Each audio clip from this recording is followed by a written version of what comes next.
noite, mulheres de Deus, boa noite, jovens donzelas. Chegamos aí a mais um dia, glória a Deus. Hoje eu tô gravando em outro período, né, de noite, hoje é sábado. Meu marido foi trabalhar cedinho, então não tinha com quem deixar as crianças pra conseguir parar aqui nesse momento de intimidade e conseguir gravar com vocês. Mas antes tarde do que nunca, né? E meninas, hoje meu marido chegou do trabalho, foi até bom, né? Até maravilhoso. Quando a gente faz tudo certinho, né? Conforme Deus quer, as coisas vão se manifestando e a gente vai entendendo o porquê das coisas, né? Ele chegou e eu falei, agora eu preciso gravar, eu preciso que você fique com as crianças e eu vou tomar um banho e vou sentar a gravar. Só que antes disso ele me contou uma história que ele viu hoje no mercado. Ele falou, Liliane, eu vi uma criança e a gente tá passando pelo vale, né, gente? A gente tá vivendo problemas aqui em casa que parece que é intermináveis, parece que não vai passar nunca, sabe? Aquele vale que, justamente por este motivo que eu entrei nesta campanha, fiz o vídeo e tudo mais e estamos aqui juntas. Mas estamos nesse vale, estamos nesse vale. E ele chegou e falou, Liliane, a gente não tem do que reclamar. Hoje eu tava no mercado e vi uma criança que não tinha nem sobrancelha. Devia ter uns 4 anos. E ele tava feliz, assim, mas você vê que tinha uma carinha de abatido e totalmente careca, sem nenhum pelo no corpo, sem sobrancelha, sem nada.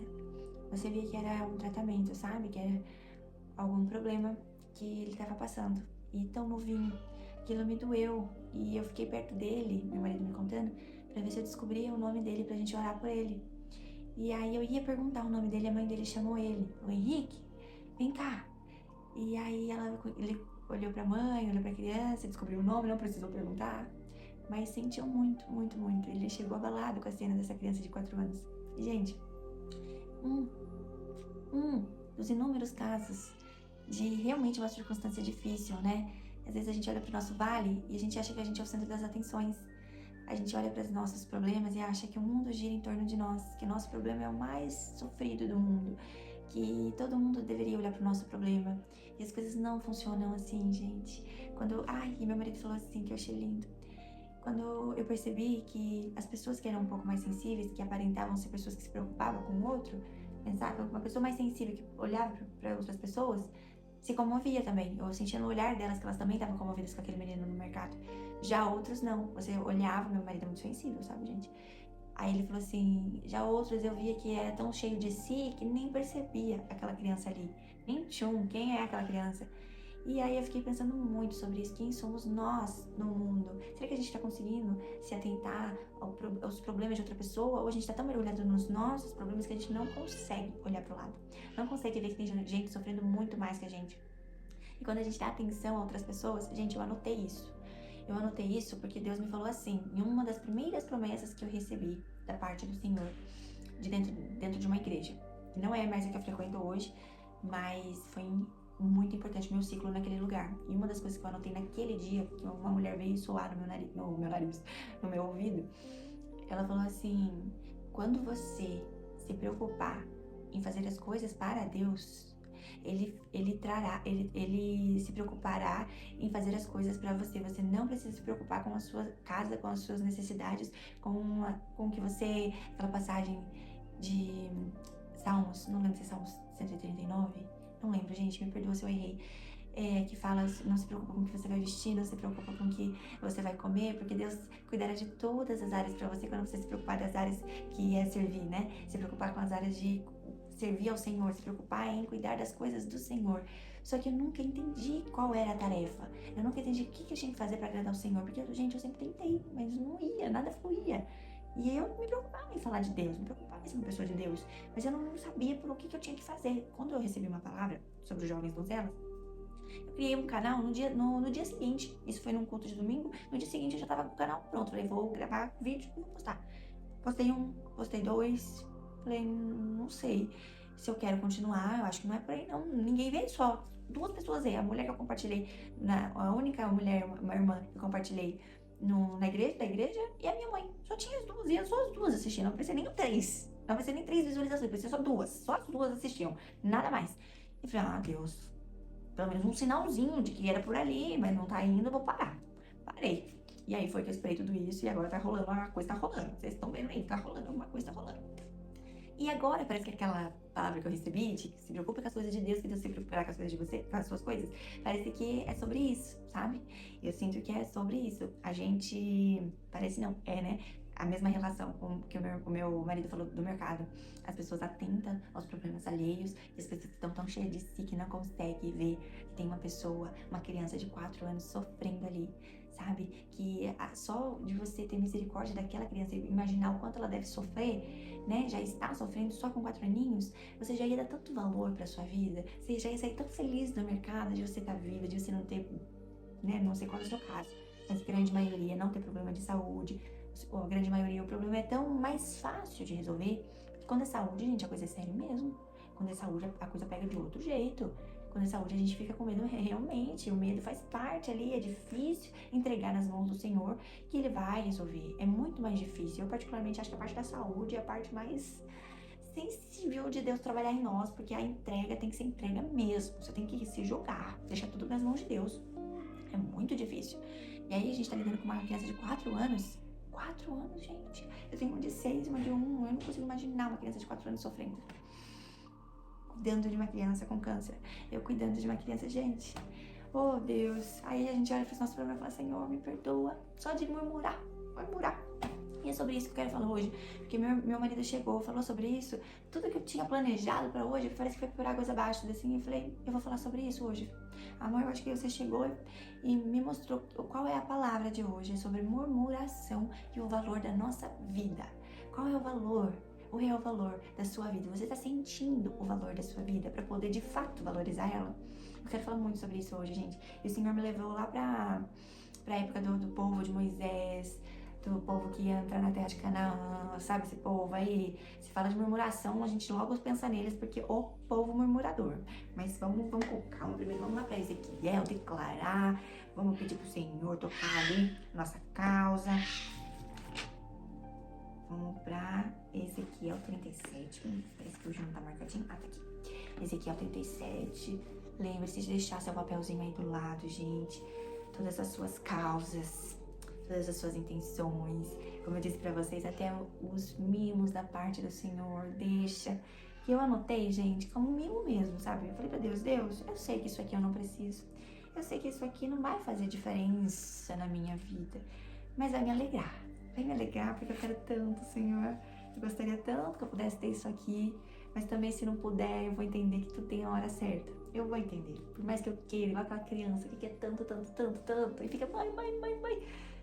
Eu sou essa pessoa, eu sou essa filha com Deus às vezes, sabe? Mas eu tento me controlar. Falei dessa vez, Senhor, eu quero muito. Mas tudo na sua hora, se for parte desse propósito, se der pra ser, vai ser ótimo, se não der também, esse aqui é mimo. As coisas, prioridades são essas daqui, Senhor, essas daqui são minhas prioridades. E tá lá, gente, tá tudo, tá mimo, tá coisa importante, tá coisa mais ou menos, tá coisa que eu sei que é estética, mas tá tudo lá. Agora vamos declarar, tá? Creia, somente creia, gente, receba essa profecia como se fosse dar vida aos seus problemas. Eles vão ganhar posse na mão de Deus e eles vão se resolver. Tudo aquilo que estava embaraçado, tudo aquilo que estava escuro, sujo, que você não via solução, vai começar a fazer barulho no céu e vai começar a se resolver. As coisas vão começar a ter outro cenário. E, gente, eu vou falar uma coisa pra vocês. Entenda que se piorar é porque a coisa tá fluindo.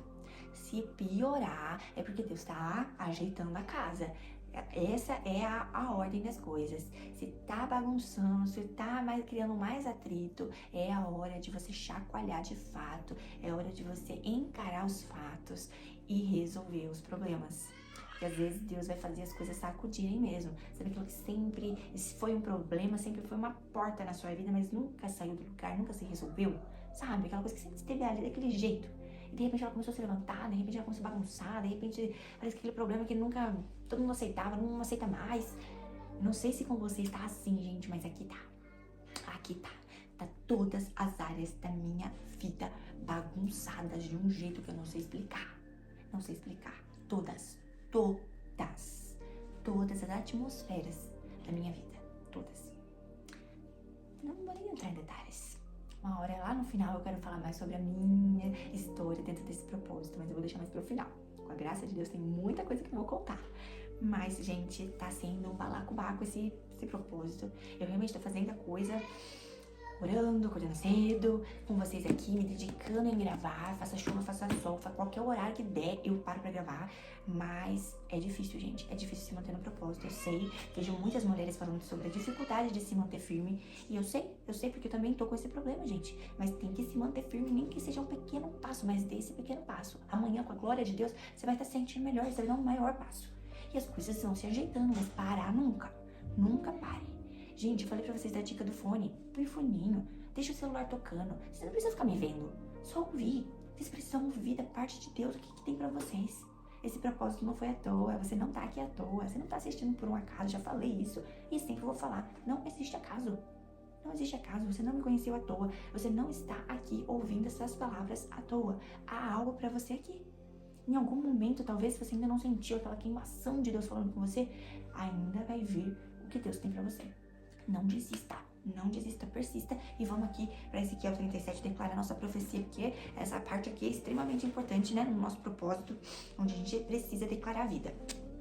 A mão do Senhor estava sobre mim, e por seu espírito ele me levou a um vale cheio de ossos. Ele me levou de um lado para o outro, e pude ver que era enorme o número de ossos no vale, e que os ossos estavam muito secos. Ele me perguntou: filho do homem, estes ossos poderão tornar a viver? Eu respondi: ó soberano Senhor, só tu o sabes. Então ele me disse: profetize a estes ossos e diga-lhes: ossos secos, ouçam a palavra do Senhor. Assim diz o soberano, o Senhor, a estes ossos: farei o Espírito entrar em vocês, e vocês terão vida. Porei tendões em vocês, e farei aparecer carne sobre vocês, e eu os cobrirei com pele. Porém o Espírito em vocês, e vocês terão vida. Então vocês saberão que eu sou o Senhor.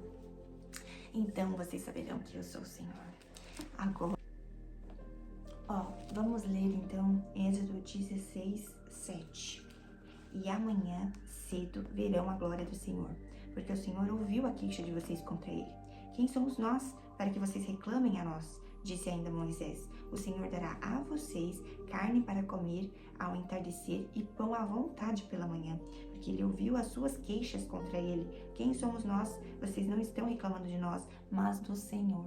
Gente, esse povo era muito murmurador, eles eram famosos, eles eram muito famosos, eles foram famosos em ser murmuradores. A gente tem muito que aprender com eles. Eles atrasaram, eu vou ser bem breve porque essa história é muito longa. Eles atrasaram, o que era para ser 40 dias, eles atrasaram 40 anos. Eles ficaram 40 anos rodando o que era para ter chego em 40 dias. Mas por que Deus permitiu que demorasse tanto tempo? Gente, eles não estavam preparados para a promessa.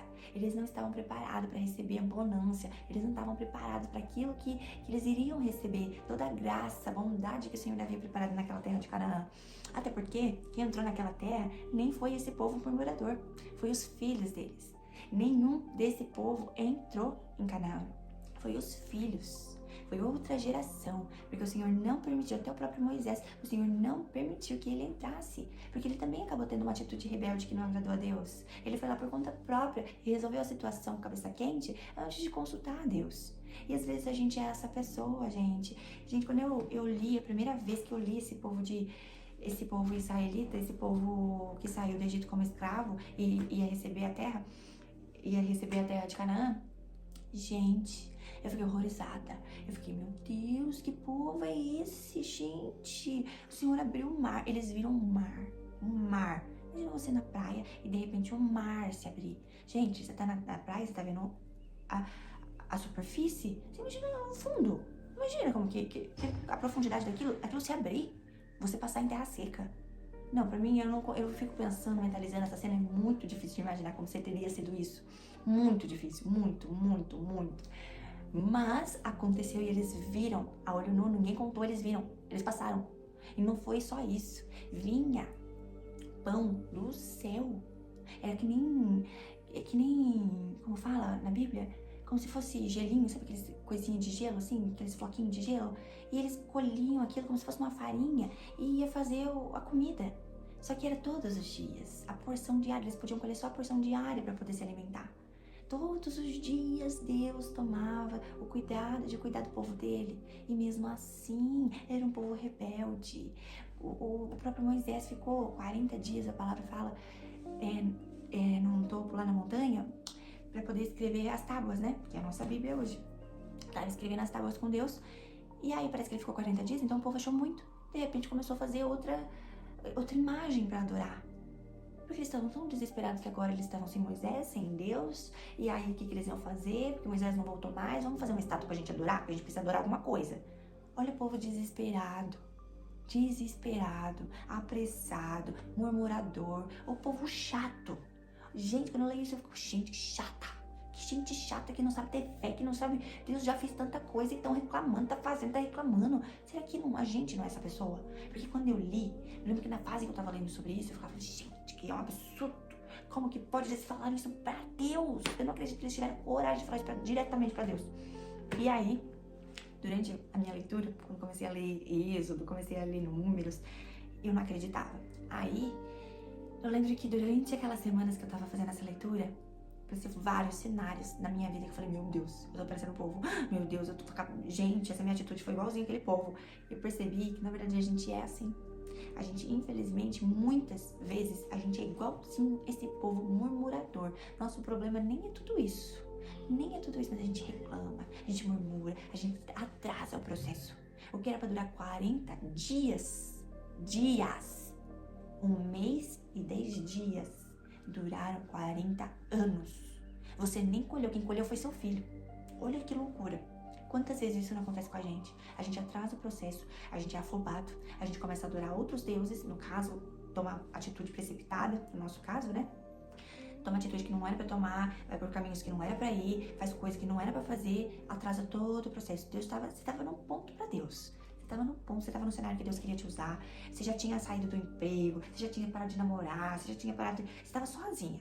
Deus queria te usar, mas você já foi lá afobado e tomou decisões que não era pra tomar, se envolveu com ele, não era pra se envolver, e aí Deus vai ter que te pegar de novo, tratar, volta pra cá, sentou, respirou, ajoelhou, porque agora você precisa de Deus de novo, e aí sim Deus vai conseguir falar com você, mas nisso foi 4 anos. 4 anos, já era pra você estar vivendo uma coisa diferente, mas você atrasou. Já parou pra pensar nisso, que às vezes a gente tem essas atitudes? Já parou? Porque hoje eu queria falar sobre isso, gente. Vamos estar mais atentos, porque sempre tem gente que sofre mais que a gente. Sempre tem, sempre tem. Pensa assim, Deus, eu vou de fato entregar nas tuas mãos. Eu vou conseguir, Senhor, eu vou conseguir. Eu vou entregar tudo na sua mão, você resolve. Eu vou descansar, se o Senhor mandou descansar, eu vou descansar. Eu vou descansar porque eu não aguento mais. Eu não aguento mais tentar resolver sozinha. E aí, Senhor, me dá sinais, né? Porque a gente já falou sobre sinais. Me dá sinais pra onde eu devo ir, o que eu devo pisar, com quem eu devo falar. E eu só vou fazer quando o Senhor falar. Senão eu vou ficar quietinha aqui. A gente tem que tomar essas atitudes. Pensar desta forma. Deixa Deus se pronunciar primeiro antes da gente agir. E, gente, sem murmuração. A palavra de hoje é: vamos murmurar menos, cada vez menos, até encerrar esse assunto na nossa vida. Murmuração, não. Para filhos de Deus, não. A gente não pode ser como esse povo, esse exemplo desse povo murmurador que Deus tanto amava e mesmo assim eles eram ignorantes. Gente mala, gente chata. Deus ali cuidando, e é nuvem que guia, e é nuvem que traz comida, e é isso, e é anjo que guia, que não sei o quê. E eles reclamando, nada tava bom. Esse pouco que a gente tem é o suficiente.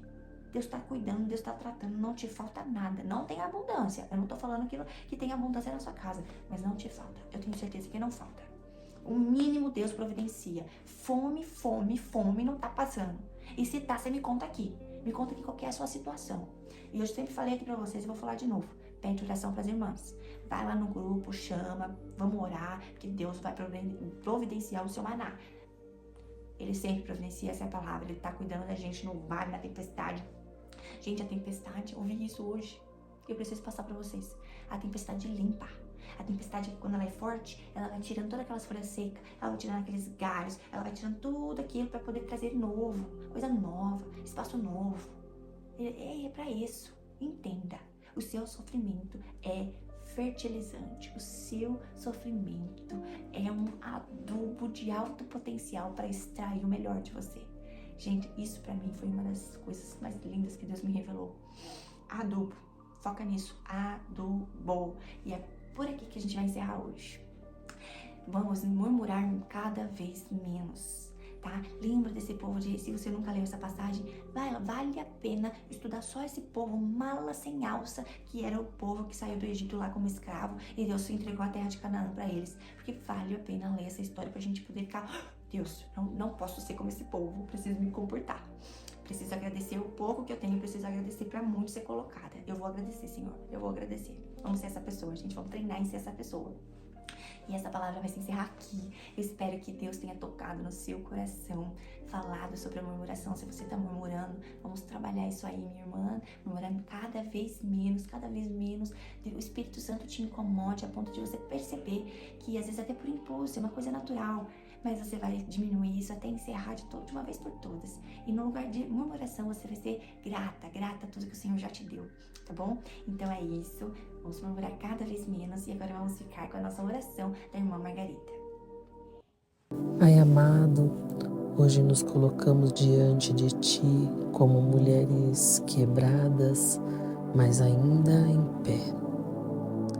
Feridas, mas com os olhos no céu. Cansadas, mas com o coração clamoroso. Algumas de nós já não sabem como continuar. Carregamos pedaços de histórias difíceis, traumas, perdas, silêncios pesados, mas o Senhor diz: esses pedaços estarão na tua mão, diante dos olhos deles. Senhor, que promessa poderosa! Aquilo que foi marcado pela dor, o Senhor usará como testemunho vivo da tua restauração. Não esconderemos mais as feridas, elas serão sinais da tua glória. Pega os pedaços da nossa alma, os nomes que nos deram, as palavras que nos feriram, as cenas que nos marcaram e escreve nelas uma nova história. Que o mundo veja, através das nossas mãos, que o Senhor reconstrói o que foi destruído, une o que foi separado e honra quem foi humilhada. Transforma nossas mãos em prova viva da tua fidelidade. Que cada mulher aqui se torne um testemunho exposto, não de vergonha, mas de vitória, que só o teu Espírito pode operar. Obrigada, Senhor. Obrigada por mais um dia. Obrigada por tudo que o Senhor tem feito nas nossas vidas e através das nossas vidas, Pai. Nos dá força para continuar de pé, nos dá força para resistir aos dias maus, nos dá sabedoria, entendimento, controle, domínio próprio, Pai. A Ti a honra, a Ti a glória e a Ti todo o louvor. Nos capacita, Pai. Nos capacita nos dias maus e nos cubra com o Teu sangue. Em nome de Jesus. Amém.